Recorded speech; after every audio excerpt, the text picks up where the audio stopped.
भारत सहित पूरी दुनिया में भोलेनाथ के सैकड़ों मंदिर और तीर्थ स्थान मौजूद हैं जो अपने चमत्कारों और धार्मिकता के कारण विश्व प्रसिद्ध हैं। वैसे तो भोलेनाथ के अनेकों मंदिर हैं, उन्हीं में से एक नाम है पशुपति मंदिर। यह शिव के 12 ज्योतिर्लिंगों में एक माना जाता है। इस मंदिर के बारे में कहा जाता है कि आज भी यहाँ पर भगवान शिव विराजमान हैं। पशुपतिनाथ मंदिर नेपाल की राजधानी काठमांडू से 3 किलोमीटर उत्तर पश्चिम देवपाटन गांव में बागमती नदी के तट पर स्थित है। यह मंदिर भगवान शिव के पशुपति स्वरूप को समर्पित है। यूनेस्को विश्व सांस्कृतिक विरासत स्थल की सूची में शामिल भगवान पशुपतिनाथ का मंदिर नेपाल में शिव का सबसे पवित्र मंदिर माना जाता है। यह मंदिर हिंदू धर्म के 8 सबसे पवित्र स्थलों में से एक माना जाता है। आइए जानते हैं मंदिर से जुड़े कुछ रहस्यों के बारे में, जिन्हें जानकर आप आश्चर्यचकित हो जाएंगे। भगवान शिव के पशुपति स्वरूप को समर्पित इस मंदिर में दर्शन के लिए हर साल हजारों संख्या में भक्त यहाँ पर आते हैं। इस मंदिर में भारतीय पुजारियों की सबसे अधिक संख्या है। सदियों से यह परंपरा चलती चली आ रही है कि मंदिर में 4 पुजारी और एक मुख्य पुजारी दक्षिण भारत के ब्राह्मणों में से रखे जाते हैं। पशुपति मंदिर को 12 ज्योतिर्लिंगों में से एक केदारनाथ का आधा भाग माना जाता है, जिसके कारण इस मंदिर का महत्व और अधिक बढ़ जाता है, साथ ही शक्ति और बढ़ जाती है। इस मंदिर में स्थापित शिवलिंग के 5 मुखों के गुण अलग अलग हैं। जो मुख दक्षिण की ओर है उसे अघोर मुख कहा जाता है। पश्चिम की ओर मुख को सधोजात, पूर्व और उत्तर की ओर मुख को तत्पुरुष और अर्धनारीश्वर कहा जाता है। जो मुख ऊपर की ओर है उसे ईशान मुख कहा जाता है। यह निरंकार मुख है। यही भगवान पशुपति का श्रेष्ठतम मुख है। यह शिवलिंग बहुत ही कीमती और चमत्कारी है।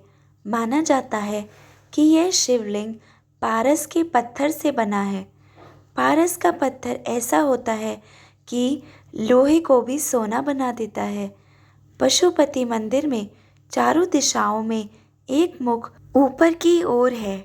हर मुख के दाएं हाथ में रुद्राक्ष की माला और बाएं हाथ में कमंडल मौजूद है।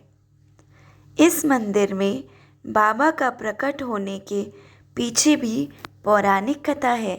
इसके अनुसार जब महाभारत के युद्ध में पांडवों द्वारा अपने ही रिश्तेदारों का रक्त बहाया गया था, तब भगवान शिव उनसे बेहद क्रोधित हो गए थे। श्री कृष्ण के कहने पर वे भगवान शिव से माफ़ी मांगने के लिए निकल पड़े। गुप्त काशी में पांडवों को देखकर भगवान शिव वहाँ से विलुप्त होकर एक अन्य स्थान पर चले गए। आज इस स्थान को केदारनाथ के नाम से जाना जाता है।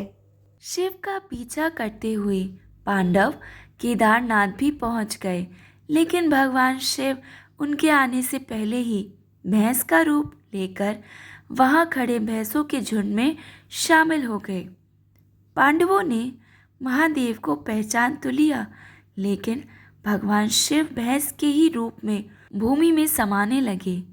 इस पर भीम ने अपनी ताकत के बल पर भैंस रूपी महादेव को गर्दन से पकड़कर धरती में समाने से रोक दिया। भगवान शिव को अपने असल रूप में आना पड़ा और फिर उन्होंने पांडवों को क्षमादान दे दिया।